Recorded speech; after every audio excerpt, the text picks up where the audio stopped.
يسعد مساكم جميعا واهلا وسهلا فيكم بمؤسستكم المنتدى التنويري، المنتدى اللي عودنا على الورش والندوات التثقيفيه والتنويريه التوعويه. Good evening everyone. Welcome this evening in your forum. This is Tanweer forum and doing all these cultural events. Welcome to our event. طبعا عنوان ندوتنا الحالي بعنوان نضال المرأة الفلسطينية. نضال المرأة الفلسطينية على مدى قضيتنا من أيام الانتداب البريطاني إلى المرحلة اللي بنعيشها حاليا. The title of our workshop tonight is the struggle of the Palestinian women throughout the different stages of Palestinian history. بداية القضية الفلسطينية الانتداب البريطاني. From the beginning of the British mandate until now. المرأة الفلسطينية تميزت بهاي الأدوار من أيام الانتداب، من أيام ثورة ال36 والنكبة والنكسة والانتفاضة الأولى والانتفاضة الثانية إلى يومنا الحالي، وهي تميزت بدورها النضالي الوطني والاجتماعي جنبا إلى جنب مع الرجل. Palestinian women struggle was very unique throughout the different stages of Palestinian question, from the beginning of the British mandate through the revolution of 1936, throughout the Nakba, throughout the Naksa, which is the occupation of 1967, and the first intifada and the second intifada. طبعا المرأة الفلسطينية هي الشهيدة والأسيرة، هي أم الشهيد أم الأسير اللي بيتها انهدم، كل هذا كان بجسد قديش كان لها دور في الدور النضالي خاصة، وبالثورات الأولى للثورة الفلسطينية كان لها دور عسكري. فنتذكر الشهيدة دلال المغربي، الشهيدة شادية أبو غزالة، شادية أبو غزالة من أوائل الشهيدات في الثورة الفلسطينية. The Palestinian woman, she is the martyr, she is the prisoner, she is the mother of the prisoner, the mother of martyrs, and she's the one who got her homes to be demolished. And in the beginning of the revolution, she also had a military role in the revolution, like Dalal al-Maghribi and like Shadi Abu Ghazali, martyr Shadi Abu Ghazali, who was one of the first martyrs in the Palestinian revolution. طبعا بمناسبة يوم الأسير الفلسطيني بنحيي أسيراتنا وأسرانا، وخاصة أسيراتنا المعتقلات في السجون الإسرائيلية. فالأسيرات في أطفال، في زهرات، في كبار، في صغار، وخاصة بنحيي أسيرتنا المناضلة الرفيقة خالد جرار. And on the occasion of the Palestinian Prisoners' Day, we salute our prisoners, male prisoners, female prisoners, also child prisoners, and our female prisoners like our comrade Khalida Jarrar. أنا مش رح أحكي كثير عن دور المرأة النضالي باسمكم. بنرحب بالزميلة دلال سلامة، عضو اللجنة المركزية لحركة فتح وعضو الأمان العام للاتحاد العام للمرأة الفلسطينية، الزميلة ختام صافين رئيس اتحاد رجال المرأة الفلسطينية وعضو الأمان العام للاتحاد العام للمرأة الفلسطينية، راح يعطونا فكرة أكبر عن دور المرأة النضالي في جميع المراحل. أهلا وسهلا فيكم. تفضل زميلتنا دلال. First I would like to welcome our speakers, Dalal Salame. She's the member of the Fatah Central Committee and also a member of the Palestinian Union of Palestinian Women, and also our sister Khitan Saafin. She's also a member of the Union of Palestinian Women, and also and she's the General Secretary of the Palestinian Union of Palestinian Women, and an activist. شكرا كثير عزيزي، يعطيك العافيه. يعني اسمحوا لي انه اتقدم بالشكر يعني للمنتدى التنويري الثقافي الفلسطيني، اللي هو جزء من مجموع فعاليات مهرجان نابلس للسياحه والثقافه والفنون. وفعلا يعني لما تحكي مهرجان نابلس للسياحه والثقافه والفنون، يعني البعض يرى بانه ممكن ان تكون هي ندوات، ان تكون هي عروض فلكلوريه، وان يكون هناك احتفالات وغيره، ولكن كان المنتدى ببعده وباسمه التنوير الثقافي كان حاضرا ليأخذ على عاتقه مثل ما سمعنا الآن قبل الابتداء الرسمي بهذه الجلسة من الدكتور يوسف، يأخذ على عاتقه الندوات الثقافية وأمام البرنامج الثقافي اللي يعني تم وضعه في هذا السياق. فكل الاحترام والتقدير لمثل هذا البرنامج الذي يحاول أن يحاكي محطات مهمة في تاريخنا وفي اللحظة السياسية للشعب الفلسطيني. هذه اللحظة التي تأتي أنا حاسس أتدخل هيك بسرعة عشان ما ناخذ لا ممكن تاخذ الإجمال يعني. لا عشان أنا بكون يعني قصير First, our sister Nablus, she thanks the Tanweer Forum, and which is a part of the parcel of our the festival, Nablus Festival for Tourism, Culture and Arts. And if you look at the program, some people think we have only for project activities, but no, but we have the Tanweer Center upon its shoulders to present cultural lectures and activities, and in order to enrich the activities of the Nablus Festival. وبما أننا يعني اليوم في هذا اللقاء ومن نظرتي السريعة للحضور، أعتقد أنه كل ضيوفنا الأعزاء اللي شرفوا نابلس المشاركة في هذه الاحتفالية وهذه المناسبة، يعني ممكن للحظة كان عنوان اللقاء إنه شوية إنه خلينا نفصله أكثر أو نضعه بسياق آخر، ولكن Okay, and now I look at the audience and our guests from all over the world. Maybe seeing all this variety from among the audience, maybe we need to clarify and stipulate more in detail the title of our presentation. وبالتالي يعني حينما نقول الدور النضالي للمرأة الفلسطينية، أعتقد بأنه لربما في السياق الفلسطيني المحض كان سيكون مستغربا أن نتناول بهذه الصيغة، ولكن في السياق الدولي بوجود دوليين بالتأكيد هناك ضرورة أن نتناوله أنا وأختي الختام، أن نتناوله يعني بقدر من التفصيل ولكن بمفاصل محددة. You know, if we look at the title and we say about the struggling role or the struggle of Palestinian women, this could be like a normal title for us to discuss, but it will take further perspective since we are discussing this in the presence of women and our guests and internationals from around the world. So it will take an international and a global perspective. ولنكون نقف على اللحظة عام 2017 والآن نحن الآن أخصائي في عام 2018. العام الماضي في نوفمبر في 2 نوفمبر 2017 وقفنا على مئوية إعلان بلفور. هذا الإعلان You know, we are now in 2017, entering 2018. On November 2nd last year, we were commemorating 1 century after the Balfour Declaration. وحقيقة في اللحظة الحالية للصراع الفلسطيني الإسرائيلي كان حريا بنا وكان على درجة كبيرة من الأهمية أن نعود لنتناول حقائق الصراع الفلسطيني الإسرائيلي منذ 100 عام وقبل ذلك. And now looking back at the Arab-Israeli conflict, we really needed to stop and reflect and evaluate the struggle over 100 years.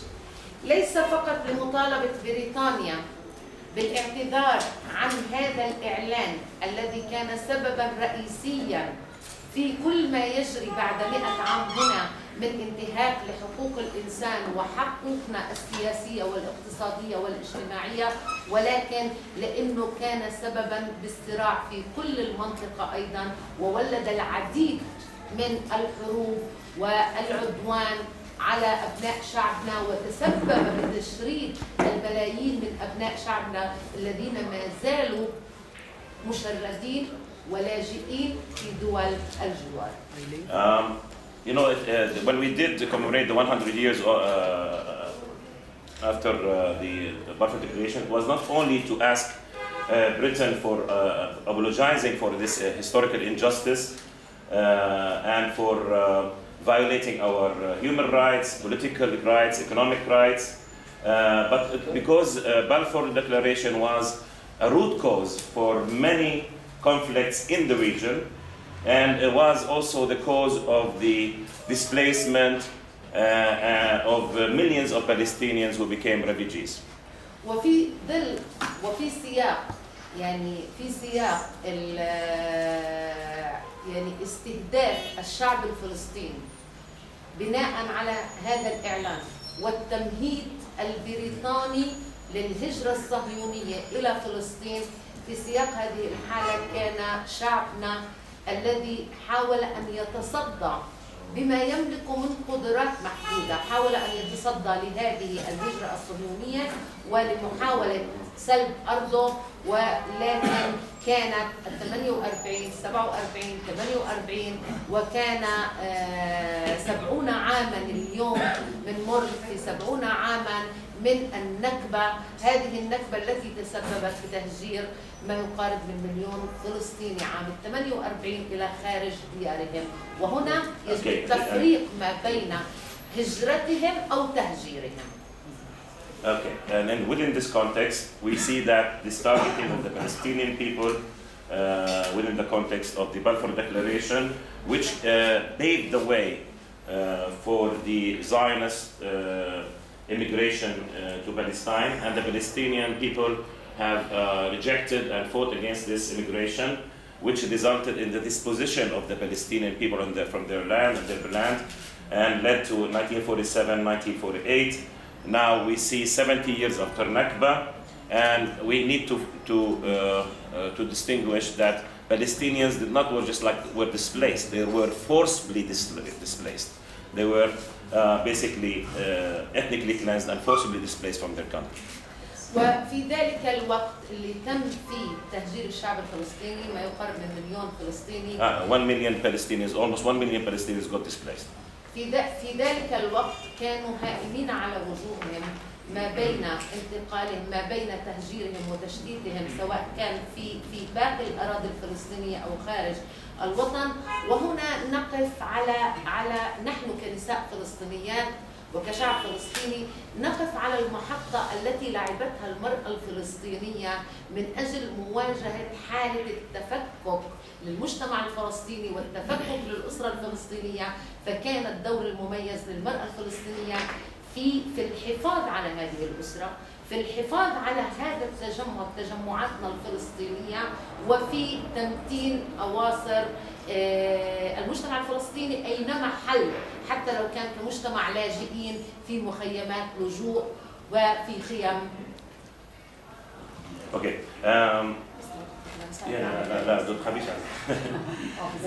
You know, in the displacement of Palestinians, whether it happened pushed outside of Palestine or became internal refugees within Palestine, women played a very central and unique role in this stage in to face the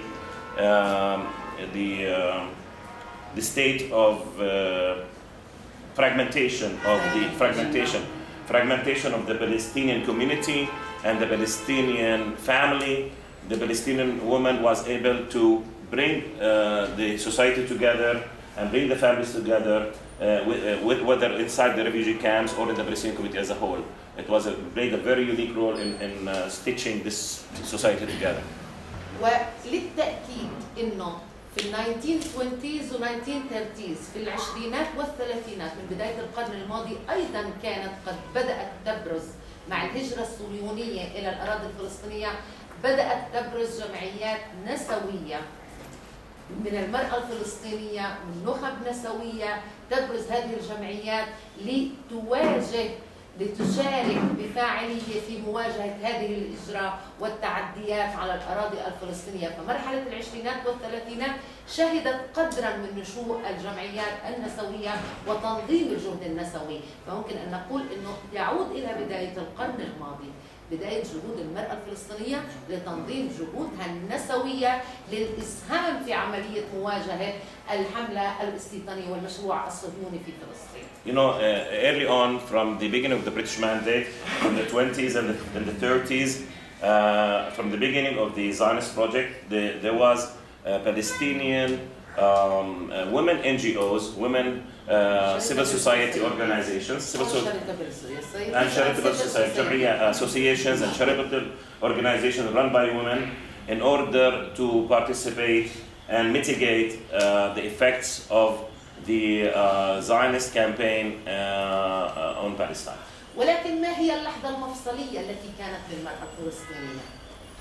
هذا الجهد كله، اللحظة المفصلية كانت في عام 1964 حينما تداعت كل مكونات المرأة سواء بمؤسسات، جمعيات، بأحزاب قومية، بأنشطة، بنشاطات، تداعت النساء لتعقد مؤتمرها النسوي الأول بمسمى الاتحاد العام للمرأة الفلسطينية، وعقدت مؤتمرها الأول في القدس، وأعلنت عن تشكيل الجنرال يونيون أوف بالستينيان وومن في مؤتمره الأول وأطلقته من القدس، لتكون بذلك تجمع المرأة الفلسطينية وتضع عنوانا للمرأة الفلسطينية سواء كانت هنا في الوطن أو في الشتات.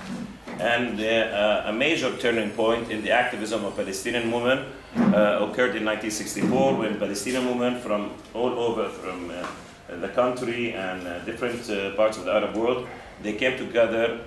مش في القاهرة كانوا القدس القدس ثاني مظبوط.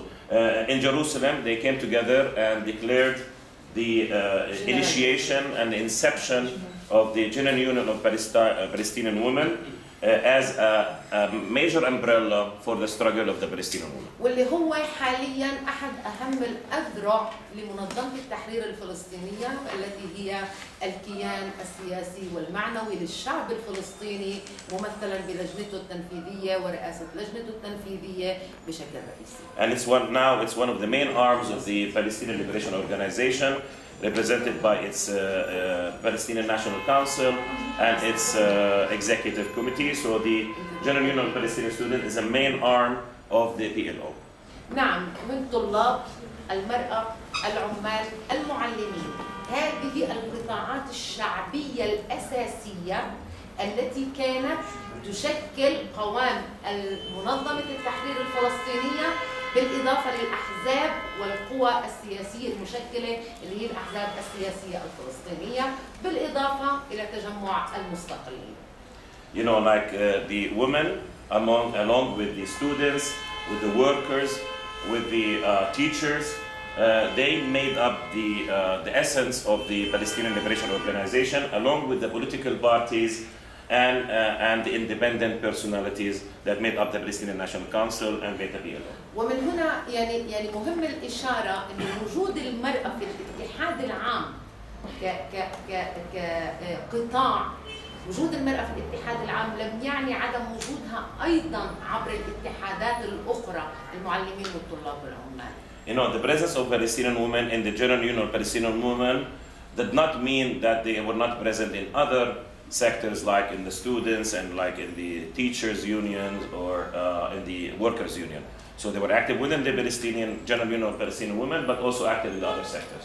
وفي السياق هذا دعونا نقول بأنه مرحلة الثمانينات، الانتفاضة الأولى، وسأحاول أن أركز ولكن يعني طبيعة الحضور فرض علي طبيعة الحديث اليوم بهذه الطريقة، اعذروني، ولكن في الانتفاضة الأولى كانت منذ بداية الثمانينات قد بدأت القوى السياسية بتشكيل أطرها النسوية، ليس من باب العزل للمرأة الفلسطينية عن العمل في الأحزاب السياسية، ولكن من باب التركيز والاهتمام بقطاع المرأة واستقطاب المرأة أكثر للدخول في الفصائل والقوى السياسية وتعزيز مشاركتها في هذا الجانب، خاصة وأننا أخذنا بعين الاعتبار بأنه طبيعة المجتمع الفلسطيني وامتداده وجغرافيته وجزء من عاداته وتقاليده اللي كانت ممكن أن تكون سبباً في عزوف وبعض النساء عن دخول العمل المختلط، فكان لابد من المرور عبر هذا الإطار النسوي للعمل المشترك في الأحزاب السياسية. In the 1980s and the beginning of the first Intifada, Palestinian political groups start to create women's framework or women's associations within the political groups. First, it was not that to put women aside from the political arena, but it was designed to focus the efforts of Palestinian women activism within these Palestinian groups. And also because of the sensitivity in some of the cultural aspects of Palestinian society, some of the traditional aspects that at certain points did not allow the mixing between women and women during activism. المحطة الأخرى كانت بالانتفاضة، والانتفاضة الأولى كانت بنظامها الانتفاضة الأولى كانت بنظامها التظاهرات الشعبية الواسعة، فكان الدور المميز للمرأة في تلك المحطة التي أسست مدارس للتعليم الشعبي، أسست تجمعات أدارت منها، كان في إغلاق للمدارس فكانت تدير التعليم الشعبي، كانت تعمل تفتح عيادات صحية من المتطوعين، كانت تشارك في الإسعاف الأولي، ولكن كانت أيضا في مقدمة التظاهرات. فالعمل النسوي الفلسطيني لم يكن مقتصرا على الجوانب الإسنادية، وإنما كان جزءا من العمل النضالي جميعه، ولكن هذا لم يلغي أنه كان في ضرورة للعمل الإسنادي وفي ضرورة للعمل لتسكير الفجوات مثل التعليم الشعبي. كانت المرأة أقدر على إدارة عملية التعليم الشعبي في تلك المحطة. In the first Intifada, where we had massive popular demonstrations, but women were very central in creating popular education schools at the time when the Israelis or the Israeli occupation closed the schools. Also created health clinics and first aid services, but also they were also participating in the demonstrations, actively during demonstrations. So it was the role was both, not only just to support, give support for the popular struggle, but also engage directly in the popular struggle. وفي هذه المحطة في شهر نيسان نستذكر في نابلس بالتحديد، نستذكر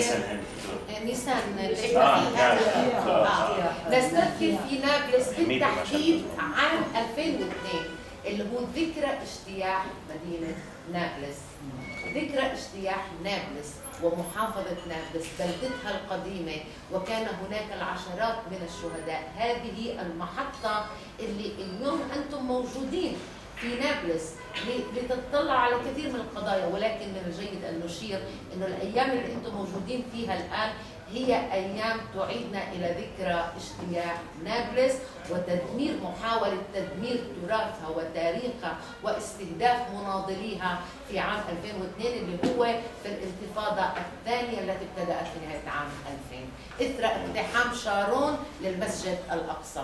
Now we are in April, in mid-April, we are commemorating and remembering the Israeli invasion of Nablus and other Palestinian cities 16 years ago in 2002. And when Israeli tanks came in the city trying to destroy Nablus, its heritage, its legacy. This is after Sharon's provocative visit to the Al-Haram al-Sharif in Jerusalem. In 2000. 2000. In the year 2000. الاجتياح ب 2002 شارون 2000. Yeah, of course. The invasion. الانتفاضة كان دخول شارون للأمر. أنا كنت أحكي عنها. Of course, the invasion in 2002, but Sharon entered the Haram al-Sharif in the year 2000. Yes. Which provoked the second intifada during that time.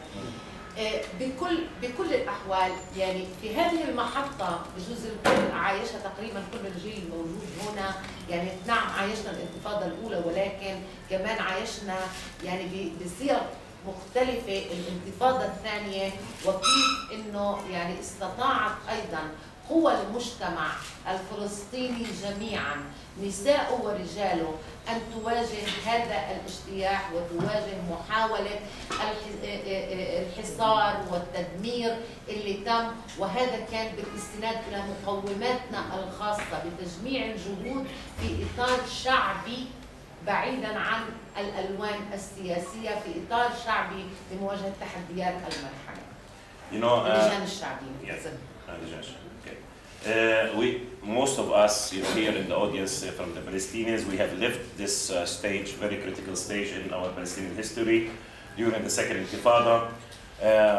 Women and men together faced the siege, first the destruction, with our indigenous requirement that we had, resources. Within the framework of the popular committees, we struggled together to face this attack on the Palestinian society.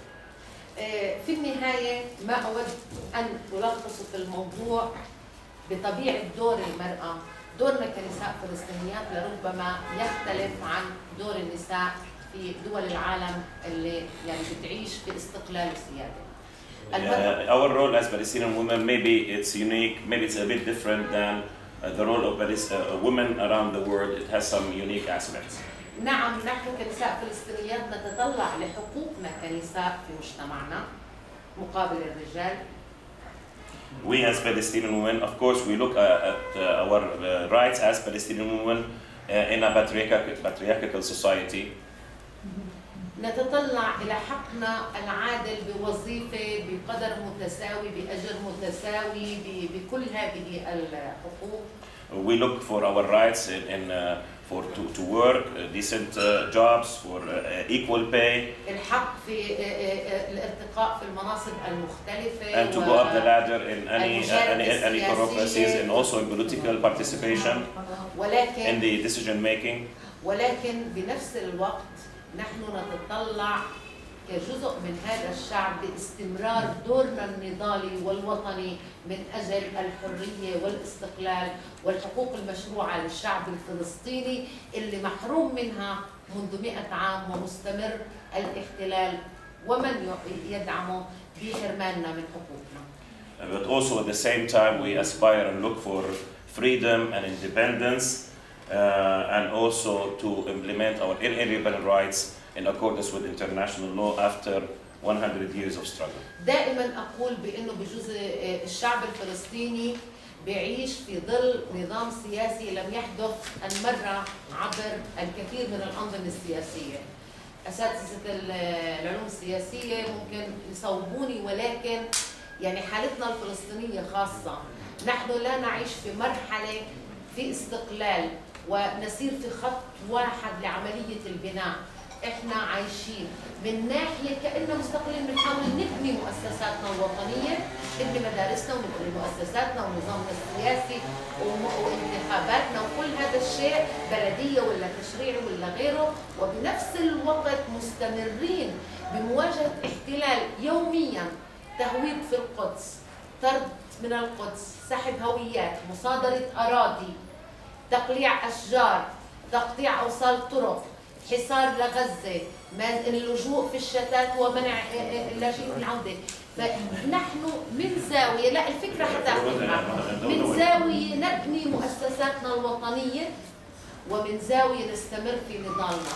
أنت تبني مؤسسة وطنية أو تبني مؤسسة وطنية، ولكن بجوز الأرض اللي بتبني عليها يجي الاحتلال ويصادرها تحت حجة إنه بيوسع مستوطنة فيها. You know, like if we look at our political system or our political discourse that we're living within, it's a very, we can ask political scientists, it's a very unique situation. We are at one point struggling to build our institutions and institutions for an independent state, but at the same time we're struggling to end the occupation. So yes, we are building our municipalities, we are building our institutions for elections and our political system. But at the same time, we are facing the occupation, we are facing the Judaization of Jerusalem, we are facing the withdrawal of our identity cards and ethnic cleansing in Jerusalem, we are facing the land confiscation, we are facing uprooting of trees, we are facing the you know, like the siege of Gaza, all that in tandem with our struggle to build our society and to become independent. So this dynamics is going together. And the last thing she said, maybe we can build institutions, but at the same time, the occupation will come and destroy these institutions. في النهاية إحنا في شهر إبريل نحيي ذكرى يوم أو نحتفي بيوم اسمه يوم الأسير الفلسطيني. نحن أمامكم 6500 أسير الآن في سجون الاحتلال، منهم الأطفال، منهم النساء، منهم النواب، منهم ممثلي هذا الشعب الفلسطيني، منهم قيادات في الفصائل الفلسطينية. يعني ذكرى يوم الأسير الفلسطيني اللي تقريبا ما يقارب أكثر من 750 ألف فلسطيني مروا على سجون الاحتلال منذ عام 67. يكاد يكون 1,000,000 فلسطيني مروا على هذه السجون. ولكن دعونا نقول بأنه هذا الشعب يؤمن بأنه له الحق في وطنه. هذا الشعب يؤمن بأنه صاحب حق. نحن لم نستجدي العالم بأن نكون شعبا. منذ التاريخ القديم معروف أنه في شعب فلسطيني، والفلسطينيين متجذري الأصل في هذه الأرض. ولذلك نقول نحن قبلنا بإسرائيل بأن تكون لها دولتها في إطار قرارات للشرعية الدولية، ولكن إسرائيل التي أنشئت بحكم قرار دولي لا تقبل بالقرارات الدولية التي تعطي حقوق بعضا من الحقوق للشعب الفلسطيني ليؤسس لدولته. لذلك نقول بأنه رغم كل هذا الرفض والتحدي إلا أن شعبنا الفلسطيني وفي مقدمته نسائه مستمرين بنضالهم حتى الحرية والاستقلال والحقوق المشروعة لشعبنا. ويعطيكم ألف عافية.